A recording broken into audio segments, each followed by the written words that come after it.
Hey guys, welcome to Journey of Relaxation. Tonight we slip through the narrow streets of ancient Rome where the sun glints off crumbling stone, and the air smells of baking bread dust and unexpectedly fresh green leaves.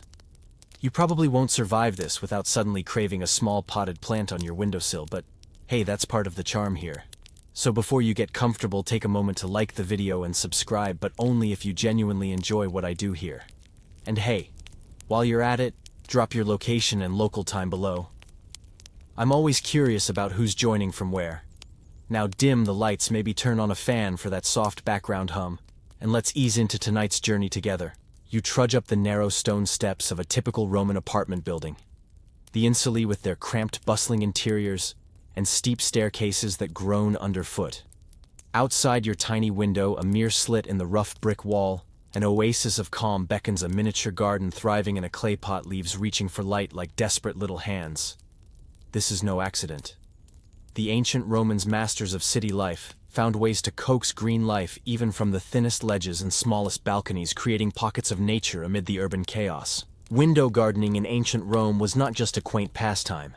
It was a gentle art born of necessity and pleasure. In an era before parks or public gardens were easily accessible to common folk, these tiny green refuges brought a slice of the countryside into the city. Imagine the heat of a Mediterranean summer pressed against stone walls, the noise of carts clattering on cobblestones, and the sharp smells of the market.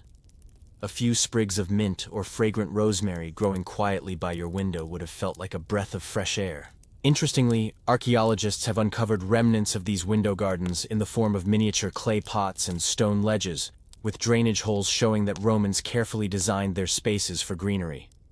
These weren't just haphazard placements, but thoughtful arrangements meant to nourish and display plants. In some wealthier homes, you might find window gardens that rivaled small public parks in variety and charm. Historians still argue whether these window gardens were widespread or mostly a luxury of the wealthy elite. But what's clear is that even modest Romans sought the comfort of green life by their windows. The idea of turning a mere ledge into a sanctuary of leaves and blossoms speaks to a universal human desire to connect with nature, no matter how confined the setting. And here's a quirky tidbit: some Romans believed that growing certain plants by their windows could ward off evil spirits or bad luck. Turns out your plant hobby might have ancient protective roots. So next time you peer out your own window, imagine that you're continuing a tradition thousands of years old, one that quietly greened the stone jungles of Rome. You lean closer to the window garden, inhaling the mingled scents of rosemary, lavender, and something sweeter. Maybe a hint of rose. Romans had a keen eye for plants that brought not only beauty, but utility indoors. Their windowsills were often adorned with herbs like mint and basil flowers, such as violets and poppies, and even dwarf fruit trees that added a splash of color and a touch of life to otherwise gray cityscapes. The kitchen herb garden was almost a given in many Roman homes. Parsley, sage, and thyme, simple aromatic staples, grew in little pots close to the window for easy snipping during meal preparation. But Romans didn't stop there. They also enjoyed more exotic plants like silphium, a now extinct herb so prized it was almost worth its weight in gold, believed to have culinary and medicinal powers. Historians still argue whether silphium was truly cultivated in window gardens or mostly harvested wild. But the fascination with fragrant, useful plants near the home is undeniable. Beyond cooking, plants had symbolic meanings and even therapeutic uses. Laurel leaves, for example, were sacred to Apollo and thought to bring victory and protection, so you'd often find a sprig in the window.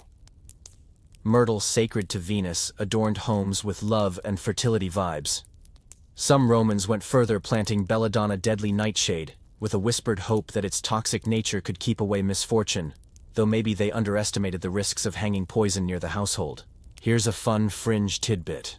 Romans sometimes grew silence herbs by windows, plants like rue or wormwood believed to muffle unpleasant noises or gossip. While probably more superstition than fact, it shows how entwined plants were with daily hopes and fears.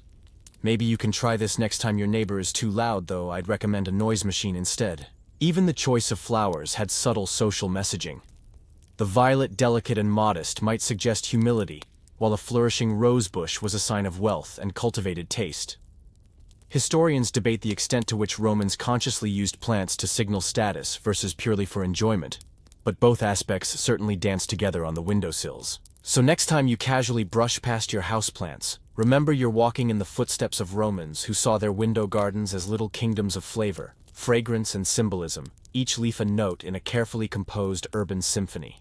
You step back from the fragrant windowsill and begin to notice the clever containers holding the greenery tiny kingdoms of life, balanced on narrow ledges. Roman window gardeners were ingenious when it came to pots and frames blending form and function in ways that still inspire modern plant lovers. Clay was king of versatile material, shaped into a variety of containers, from simple bowls to elaborately decorated urns, each designed to cradle roots and channel water away from delicate plaster walls. The famous terracotta pots you see in museums weren't just for show. Their porous nature helped aerate soil and regulate moisture. Romans often drilled small drainage holes at the base, a little plumbing miracle that prevented root rot and ensured plants didn't drown in stagnant water. Some window gardens even featured wooden frames lined with clay pots, arranged like shelves to maximize limited space. Imagine a tiny vertical forest clinging to the facade of an insula, a splash of green climbing upward in the Roman sun. Historians still argue whether Romans used early forms of window boxes as we know them, or mostly relied on individual pots set on stone ledges. The archaeological record is patchy, but wall-mounted ceramic containers shaped like half-shells called lacrimatories, because they resemble tear bottles, have been found hinting at sophisticated plant displays that hung neatly outside windows. On the quirky side, some window pots had holes plugged with small stones or bits of broken pottery to keep soil in place, while allowing water to escape, a practical trick that's surprisingly modern. And here's a bit of Roman eccentricity. Some wealthier citizens reportedly had tiny fountains or water channels integrated into their window gardens to maintain humidity and water flow, adding a soothing trickle alongside the greenery. The craftsmanship extended beyond pots to the wooden or metal brackets that held them. Iron hooks, sometimes ornately twisted into shapes like grapevines or animals, supported heavier pots, combining utility with subtle decoration. This blending of art and gardening showed how important these green spaces were, not just for utility, but as a statement of care and style. If you're thinking this all sounds a bit like your Pinterest board, you're not far off. The Romans may have been the original window garden influencers, crafting little oases with such care that their homes felt a little less like stone boxes and more like breathing spaces. Next time you grab a pot or hang a plant, or tip your hat to these early pioneers balancing beauty and practicality on the edge of the world. You reach out to the little watering jug resting near your window garden and think about how Romans kept their plants happily hydrated in those tight urban nooks. Watering was a daily ritual, a gentle act connecting caretaker and plant amid the bustling city sounds beyond the window. Without modern hoses or sprinkler systems, Romans relied on simple tools and careful timing to nurture their leafy companions.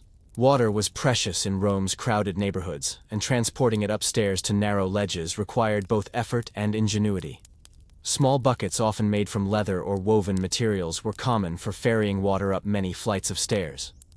The wealthy might have had cisterns or rainwater collectors on their roofs, channeling precious drops into containers dedicated to their gardens. For most, watering meant a mindful, steady pour, sometimes using a small ladle, or even a carefully crafted clay watering pot with a spout. Timing was key. Romans understood that watering during the cool morning or late afternoon prevented rapid evaporation in the fierce Mediterranean sun. Overwatering was as much a threat as drought. Too much water could drown roots or encourage pests. Some scholars still debate exactly how sophisticated their irrigation knowledge was, but texts like Pliny the Elder's natural history hint at a surprisingly detailed understanding of plant care. A quirky detail: Romans sometimes mixed water with diluted wine or herbal infusions to strengthen their plants, believing the concoctions boosted growth or warded off disease. It's hard to say if the plants appreciated the wine more than the gardener, but it adds a splash of Roman flair to plant care routines. Drainage also mattered. Remember those clever pots with holes? Romans used small stones or broken pottery shards to prevent soil from washing away during watering. Some even crafted tiny channels or gutters on window ledges to carry excess water safely away from building walls, preserving precious masonry. The act of watering wasn't just practical. It was a quiet moment of mindfulness in a hectic world. It connected you to nature's rhythms and the ancient pulse of city life. So next time you fill your watering can channel that Roman patience and care. It's a ritual as old as urban life itself. You glance out the window of a crowded Roman insula, the multi-story apartment blocks where much of Rome's bustling population lived, packed tight like bricks in a sprawling stone mosaic. In these cramped spaces where privacy was scarce and noise-constant window gardens offered a rare pocket of peace, a little green sanctuary balancing the gray and dust outside. Imagine the challenged narrow ledges barely wide enough for Pot's neighbors' windows pressed close, and the ever-present urban clamor, yet somehow plants thrived. The insulae were notoriously dense and poorly ventilated, often with limited access to sunlight on lower floors. Still, many Romans found ways to cultivate greenery, sometimes on windowsills, sometimes on tiny balconies or rooftops. Archaeologists have found traces of small planters and soil residues on window ledges, hinting at the persistence of green thumbs, even amid hardship. You can almost feel the tension between practicality and desire here. For the working-class, window gardens were less about luxury and more about creating a small refuge from urban stresses. Fresh herbs for cooking, a splash of color to brighten a gray day, or even a few medicinal plants to treat minor ailments. The idea that these cramped apartments could contain such life is a testament to Roman ingenuity. Interestingly, some evidence suggests that window gardens might also have had a communal aspect. Neighbors could share cutting seeds or advice, forming informal plant networks that spread greenery and goodwill through the insula. Historians still debate the extent of this communal gardening, but the social dimension adds a lovely layer to the story. A fun, quirky note: some Romans believed that certain plants could purify the stifling air inside insulae, acting as natural air fresheners before such things existed. Plants like rue or hyssop were popular for this reason, blending botanical care with a dash of superstition. So whether you imagine a wealthy noble with elaborate window urns, or a modest family tending a few pots of herbs, the window garden in an insula was a quiet rebellion, a small but vital breath of life amid the urban crush. Your fingers brush gently against the glossy leaves of a laurel sprig perched just inside the window's edge, and suddenly you realize these plants were never just decorations. They carried deep symbolism in Roman life, especially when placed where light and air converged at a window. The choice of flora wasn't random. Each plant was a quiet message, a talisman, or a nod to tradition that infused homes with layered meaning. Laurel, for instance, was the classic symbol of victory and honor, crowned on triumphant generals and poets alike. Having it thrive in your window was a way of subtly claiming prestige and protection, a green shield against misfortune. Similarly, myrtle, associated with Venus, invoked love and fertility, making it a favored choice in homes hopeful for romance or family blessings. Vines, especially grapevines, climbed their way up walls and windowsills, their fruit promising abundance and celebration. Beyond their practical role in winemaking, vines were seen as symbols of joy and communal warmth.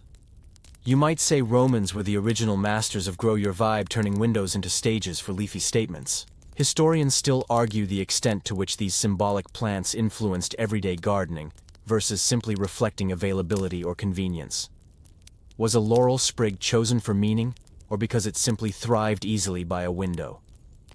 The debate continues, but the ritual importance of plants in Roman culture is undisputed. A quirky fringe tidbit: some Romans believed that placing garlic near the window could ward off evil spirits and even prevent storms. Imagine a garlic-scented breeze wafting through the city's narrow alleys, not just pungent but protective too. Symbolism also extended to the colors and growth habits of plants. The delicate violet, for example, suggested modesty and humility, while lush ivy represented fidelity. Windows framed not just plants, but the subtle stories they told about their owners. Next time you look at your houseplants, consider what messages they might be sending. After all, you're participating in a tradition as old as the empire, where a simple leaf could whisper tales of power, love, and mystery. Your eyes wander across the window garden, where some plants seem ordinary, but beneath the leaves lurks a world of ancient lore. Plants Romans believed held powers far beyond their beauty or flavor. Medicine, magic, superstition, all intertwined in the foliage that adorned windowsills across the city. Take the humble rue, for example. Romans thought it had protective qualities, not just physically but spiritually, warding off curses and evil eyes. Mothers might hang bunches of rue near windows to shield their children, blending botanical science with folk wisdom. Historians still argue whether such practices were widespread or confined to more superstitious circles, but the evidence in literature and artifacts points to a fascinating intersection of belief and gardening. Deadly nightshade, or belladonna, was another controversial plant often found in Roman window gardens. Its toxic berries were both feared and revered, used in potions and medicines, but also seen as a tool to keep away evil spirits. The paradox of nurturing a poisonous plant by your window is a deliciously Roman kind of contradiction. Then there's the mandrake, whose roots were said to scream when pulled from the earth, an eerie story that made it both coveted and feared. Some Romans planted mandrake near their homes, believing it brought protection and fertility, despite or perhaps because of its supernatural reputation. On a lighter note, Romans believed that garlic didn't just ward off evil but also kept away insects and even vampires. Yes, the vampire mythos has some early Roman roots. Imagine the smell wafting through a Roman neighborhood, a pungent shield against pests and ghosts alike. Quirky fringe tidbits aside, these plants often had practical uses too, especially in herbal medicine. Roman physicians like Galen wrote extensively about plant remedies, and many window herbs doubled as first aid kits for the household. So as you gaze on your green friends tonight, remember you're not just caring for plants, you're tending a living tapestry of history, myth, and medicine, wrapped up in the leaves of ancient Roman window gardens. You step back and consider how the simple act of growing plants by the window became a subtle marker of social standing in Roman society. Gardening, especially in urban apartments, was more than just a hobby. It was a quiet way to signal wealth, taste, and refinement. Those with larger, more elaborate window gardens flaunted not just botanical skills, but also economic status. Wealthy Romans could afford larger pots made of finer materials, marble or richly glazed ceramics, and exotic plants imported from distant provinces. Their window gardens often included rare species, such as purple flowering vines, or delicate orchids, showcasing access to far-flung trade routes and refined tastes. The arrangement and care of these plants were almost theatrical, transforming the home's exterior into a living art piece visible to neighbors and passers-by. Meanwhile, for the middle and lower classes, gardening remained practical and modest: herbs for cooking, flowers for cheer, maybe a few vines to soften the stone surroundings. Yet even a humble potted plant could express a desire for beauty and care amid urban hardship. Interestingly, gardening manuals from the period, like those attributed to Columella, often emphasized the importance of window gardens in displaying one's status. These texts advised on aesthetics as much as cultivation techniques, reinforcing that the right plant choices and placement mattered socially. Historians still debate how pervasive window gardening was among different classes. Was it mostly an elite pastime, or did the average Roman citizen embrace these green refuges as well? The surviving evidence leans toward a mix, with social context shaping the scale and style. On a quirky note, some Romans reportedly used window gardens to subtly compete with neighbors, turning plant placement into a form of green one-upmanship. Imagine a botanical arms race with more vines, brighter blooms, and cleverer arrangements. So next time you tweak your own window garden, think about the silent social dialogue you're part of, echoing the ancient Roman desire to balance practicality, beauty, and status in a single leafy frame. You notice the changing light outside your window as the seasons shift, reminding you that Roman gardeners were deeply attuned to planting cycles even in their compact window spaces. Romans planned their gardens according to the rhythms of the Mediterranean climate, timing, sowing, blooming, and harvesting to make the most of every sunbeam and rainy day. Spring was the season of planting, when hardy herbs like parsley and mint were set in pots and flowers. Like violets began their delicate dance. Summer brought the heavy heat and the need for careful watering, but also the reward of fruiting plants like figs and tiny grapevines producing early clusters. Come autumn, gardeners harvested herbs for drying and preserved fruits while preparing the soil for winter rest. Some Romans practiced seasonal rituals around planting, invoking gods like Ceres, goddess of agriculture, with small offerings or prayers to bless their window gardens. Historians still argue whether these rituals were common among urban dwellers or mostly rural farmers, but literary sources suggest even city folk respected planting cycles with some ceremony. A quirky detail: Romans sometimes timed the planting of certain herbs to coincide with phases of the moon, believing lunar influence improved growth, a precursor to modern biodynamic gardening. Whether this was widespread or just an elite eccentricity remains debated, but it adds a mystic rhythm to the practical calendar. Even in tiny window gardens, Romans were mindful of rotation and soil health, occasionally swapping pots or changing plant locations to mimic larger agricultural practices. This attentiveness helped keep their plants thriving, despite the challenges of limited space and urban pollution. So as you peek out at your own window plants adjusting to the seasons, Know you're part of an ancient dance one where even the smallest green patch reflected a harmony with nature's unfolding cycles. You watch the sunlight shift across your window garden, casting soft shadows that play among leaves and petals, and you realize how much Romans understood about harnessing light and shade to nurture their plants. Roman window gardeners had to master microclimates, those tiny pockets of sunshade, wind, and humidity that could make or break a plant's survival in a crowded urban setting. South-facing windows were coveted for their generous sunlight, perfect for sun-loving herbs like basil or fragrant rosemary. North-facing ones, cooler and shadier, favored delicate flowers or shade-tolerant plants. Some Romans even experimented with movable pots, shifting them from sun to shade as the day and season changed, a little dance to catch the light just right. Balconies and window ledges created miniature microclimates where walls reflected heat, trapping warmth to extend growing seasons. In some cases, adjacent buildings cast long shadows, forcing gardeners to carefully select plants adapted to lower light. Historians still argue how systematically Romans planned these microclimates, but their writings and archaeological finds hint at a sophisticated, if intuitive, understanding. A quirky tidbit: some Romans hung thin linen curtains or used reed mats to diffuse harsh sunlight, protecting sensitive plants from scorching. This makeshift shade cloth shows early ingenuity in controlling environmental conditions long before modern greenhouses. Wind was another factor. Narrow streets funneled gusts that could desiccate plants quickly. To shield their green companions, gardeners sometimes placed pots near walls or used screens made from woven reeds or fabric, an ancient version of windbreaks. Even humidity mattered. Some window gardens incorporated small water features or damp moss to boost moisture, creating mini oases in dry city air. The interplay of light, shade, wind, and moisture turned these tiny spaces into complex living experiments. So when you position your plants just so soaking up the right sun or hiding from drafts, you're continuing a Roman tradition of microclimate mastery, crafting cozy homes for your leafy friends in the cracks and crevices of urban life. You glance closely at the leaves in your window garden, half expecting to spot a tiny aphid or two, and you realize Romans faced the same battle against pests, tiny invaders threatening their precious plants on those narrow ledges. Without modern pesticides, Roman gardeners turned to clever natural remedies to protect their leafy companions. A popular approach was the use of herbal concoctions.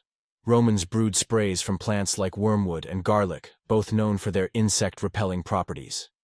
The pungent smells not only deterred bugs, but also carried a whiff of superstition. Some believed these scents could also keep away evil spirits lurking near the home. Historians still argue about how widespread these methods were versus more basic physical defenses like hand-picking pests or simply discarding infested plants. But written sources, including Pliny's Encyclopedic Natural History, describe a variety of organic pest controls that suggest a sophisticated understanding. Quirky fringe tidbits: some Romans even kept certain animals like ladybugs near their window gardens, because these beetles preyed on aphids, a kind of ancient biological control. Imagine tiny guardians patrolling your windowsill, hunting pests like miniature knights in shining armor. To physically protect plants, Romans sometimes dusted leaves with fine ash or sand to suffocate insect eggs and larvae. Others sprinkled a mixture of crushed eggshells around pots to deter crawling insects, a trick still used by gardeners today. It's comforting to know that even 2 millennia ago gardeners dealt with aphid drama and found surprisingly modern solutions. Additionally, some window gardens were strategically located near aromatic plants that naturally discouraged pests, turning the entire ledge into a fragrant fortress. So as you inspect your plants for unwelcome guests, take a moment to appreciate the resourcefulness of Roman gardeners who faced the same battles with bugs, armed only with herbs, ash, and a lot of patience. You can almost hear the buzz of Roman festivities as you gaze past your window garden, imagining how these green oases played quiet yet vital roles in the rhythm of daily life and celebrations. Roman windows weren't just frames for plants. They were stages where greenery intertwined with rituals, festivals, and personal moments, weaving nature into the fabric of society. During festivals like Floralia, dedicated to Flora, goddess of flowers and spring, Romans adorned their homes with blooms and herbs, turning window gardens into vibrant displays of renewal and joy. Window ledges overflowed with fragrant garlands and colorful petals, inviting blessings and community cheer. Even everyday life saw plants as companions: fresh herbs plucked for cooking, flowers pressed for scent, or leaves crushed for medicine. Historians still argue how much window gardens factored into public festival practices versus private devotion. Some scholars suggest that these plants were more than decoration. They were active participants in ceremonies carrying symbolic meanings that reinforced social bonds and spiritual beliefs. A quirky note. Romans sometimes hung small charms or amulets among their window plants during certain holidays, believing this combination amplified protective powers. Imagine a leafy talisman garden glowing with festive magic, a blend of botany and belief. Beyond festivals, window gardens offered calming retreats from the noisy streets. Romans might sip wine or read poetry beside their plants, drawing solace from the greenery's quiet presence. For some, these little gardens were living reminders of nature's cycles and a way to honor gods associated with fertility, health, and prosperity. So as you settle into your own space tonight, let your window garden be more than decoration. Consider it a living link to ancient celebrations, daily rituals, and the quiet pulse of Roman life. You pause to consider a curious fact. Despite all this rich evidence of Roman window gardens, historians still debate how widespread and significant these green retreats really were across the empire. Some scholars argue that window gardening was mainly an elite luxury limited to wealthy citizens who could afford exotic plants and crafted pots, while others believe it was a common practice embraced by urban dwellers of various classes. This debate stems partly from the uneven archaeological record. Rich villas and palaces yield elaborate garden remains and writings extolling horticulture, but the modest homes of ordinary Romans leave fewer traces. Textual sources like letters and farming manuals focus more on rural estates, leading to questions about how deeply window gardening permeated everyday city life. A fringe scholarly theory suggests that some window gardens served more as symbolic displays than practical green spaces, essentially status symbols arranged for social performance rather than intensive cultivation. Others counter that the demand for fresh herbs and medicinal plants made window gardening a practical necessity, especially in crowded urban insulas where outdoor space was scarce. Interestingly, some recent excavations reveal small-scale planting features in apartment blocks, hinting that even modest Romans carved out green corners where they could. Yet skeptics argue these might be isolated examples rather than the norm. Quirky but telling, some Romans reportedly kept miniature gardens indoors near windows, but technically inside rooms, blurring lines between window gardens and household plants. This complicates the debate, suggesting a spectrum of green gardening practices rather than a single model. So while the full picture remains a puzzle, what remains clear is that the desire to bring life and nature into Roman homes through window gardens or otherwise was a deeply human impulse, inspiring creativity and care across centuries. You step back and let your mind drift to sun-drenched Mediterranean villages where today's colorful window gardens seem like a direct echo of Roman horticultural spirit. The legacy of those ancient green thumbs persists, visible in the vibrant pots of geraniums and trailing vines spilling from windowsills along Italy's coasts, Spain's alleys and beyond.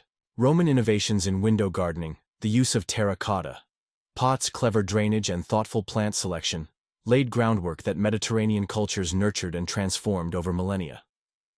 The continuity is striking. The same emphasis on fragrant herbs, edible plants, and symbolic flowers that Romans prized still colors these window displays. Historians debate the degree of direct influence versus parallel development. Some argue Mediterranean window gardening grew independently from local traditions, while others see the Roman era as a critical link in a continuous chain of horticultural knowledge and aesthetics. Either way, the parallels are unmistakable. A quirky twist: modern Mediterranean gardeners sometimes grow plants thought to be ancient Roman favorites, like rue or myrtle, believing in their old protective and medicinal powers, a tradition that's equal parts history and folklore. This living legacy connects us across time and geography, reminding us that windows are more than architectural features, they're stages for life, memory, and beauty. From a dusty Roman insula to a sunlit Italian village, the gentle art of window gardening continues to weave nature into daily human experience. So when you nurture your plants today, you're not just cultivating greenery, you're tending a thread in a centuries-old tapestry, a quiet conversation with the past that blooms anew with every leaf. You settle into the gentle rhythm of tending your own modern window garden, imagining yourself a quiet gardener in ancient Rome, nurturing small pots against the city's hustle and bustle. The practice feels surprisingly timeless, a blend of practicality, beauty, and personal expression that spans millennia. Just like the Romans, you select plants that bring flavor to your cooking, fragrance to your space, and a splash of color that lifts your spirits on gray days. You arrange your pots with care, mindful of light and airflow, echoing techniques refined centuries ago. Watering becomes a meditative act, a daily ritual linking you to gardeners long gone, but never forgotten. The stories of superstition and symbolism whisper through your leaves, reminding you that plants have always carried meanings beyond their green surfaces. Protection, love status, and connection. You might chuckle thinking of Romans mixing wine with water for their herbs or hanging garlic to keep out more than just vampires. As you tend your window garden, you participate in a legacy of gentle art, one that survived empires' urban sprawl and centuries of change. Your tiny green refuge is a sanctuary, a breath of nature in the midst of stone and concrete, a living thread woven into the fabric of human life. So nurture your plants with the patience of a Roman gardener, enjoy the small joys they bring, and know that you carry forward a tradition as old as the city of Rome itself. Your window garden is more than decoration, it's a quiet act of history, beauty, and life. The gentle art of Roman window gardening is a whisper from the past, a soft breath of green in the heart of stone. As the city settles into quiet and your plants lean toward fading light, let their presence soothe you. Remember that these humble leaves carry stories of care, hope, and connection that span centuries. In your own quiet space, amidst the modern noise, find peace in the simple ritual of nurturing life. Breathe deeply, let your mind soften, and allow the calm to settle around you like a warm evening breeze. The window garden's quiet beauty fades into twilight, a gentle invitation to rest and dream. Sweet dreams, and may your own green oasis flourish with gentle patience and timeless grace.